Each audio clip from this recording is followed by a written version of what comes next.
اللہ کا شکر ہوا کہ اللہ تعالیٰ نے ہمیں یہاں پر لے کر آیا. جہاں پر آپ کھڑے ہوئے ہیں اس مسجد کا نام کیا ہے؟ مسجد قباء. مسجد قباء. اب یہاں کی فضیلت کیا ہے؟ عمرہ قبول ہوتا.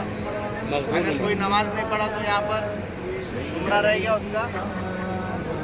ابھی بتائے نا, بس میں بتائے نا کیا ہے یہاں کی فضیلت. یہاں کی فضیلت 2 رکعت 2 رکعت نماز پڑھنے کا ثواب عمرے کے برابر ملتا ہے. یہاں پر کیا ہے؟ یہاں پر 2 رکعت نماز پڑھنا گویا کہ عمرہ کرنے کے برابر ثواب ملتا ہے. اللہ کے نبی کریم صلی اللہ علیہ وسلم نے فرمایا جس سے یہاں پر آ کے 2 رکعت نماز پڑھا اس کے لیے عمرے کے برابر ثواب ہے. یعنی اس کے لیے عمرے کے مثل ثواب ہے. یعنی جتنا عمرہ کرنے میں ہمارے 4 ارکان کرنے میں جو ہمیں ثواب ملتا ہے, اللہ تعالیٰ نے بس 2 رکعت کے اندر وہ ثواب چھپا کر رکھا ہے. الحمدللہ. تو یہ جو ہے علاقہ یہاں پر حضرت کلثوم بن ادم کا تھا. یہ مسجد کی جو جگہ ہے کس کی تھی؟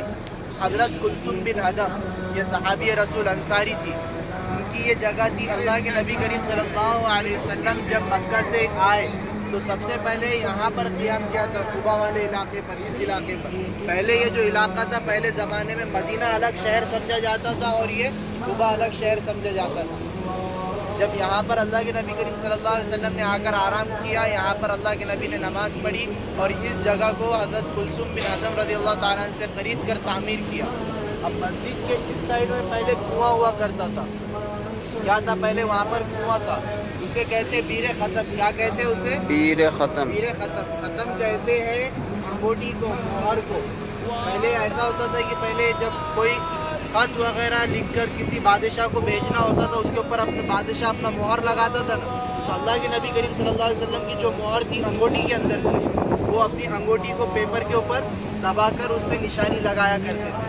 تو اللہ کے نبی کریم صلی اللہ علیہ وسلم کی وہ جو مہر تھی انگوٹی کے اندر تھی, تو جب اللہ کے نبی کریم صلی اللہ علیہ وسلم سے ہو کر حضرت ابو بکر کے پاس, پھر حضرت ابو بکر سے ہو کر حضرت عمر کے پاس, پھر حضرت عمر سے ہو کر حضرت عثمان بن عفان رضی اللہ عنہ کے پاس گئی.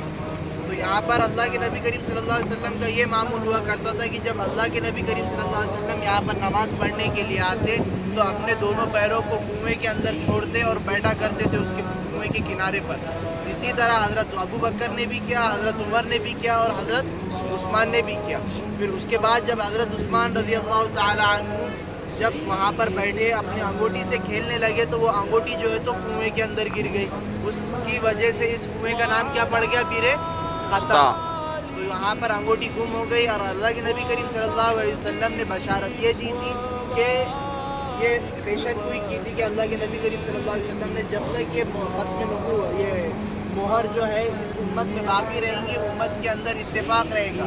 جب یہ گم ہو جائیں گی تو امت کے اندر فتنہ فسادات کے کیا برپا ہونا شروع ہو جائیں گے. حضرت عثمان رضی اللہ تعالیٰ عنہ کے دور خلافت میں یہ انگوٹی گم ہو گئی. تو آپ نے وہ واقعہ سنا ہوگا کہ اللہ کے حضرت عثمان رضی اللہ عنہ کو کیا بولتے ہیں, جو منافقین تھے انہوں نے کیا کیا, ان کو ان کے گھر کے اندر 40 دن تک کیا کیا, محاصرہ کر کے رکھے, قید کرے. پھر حضرت عثمان کو انہیں کے گھر میں قرآن کی تلاوت کرتے وقت میں شہید کر دیا گیا. تو بتانا یہ مقصد تھا کہ جو ہمارے تک ایمان جو پہنچا یہ آسانی سے نہیں پہنچا, بڑی قربانیوں سے پہنچا ہوا ہے, سمجھے. تو اللہ تعالیٰ سے دعا ہے کہ اللہ تعالیٰ کہنے سننے سے زیادہ عمل کی توفیق عطا فرمائے.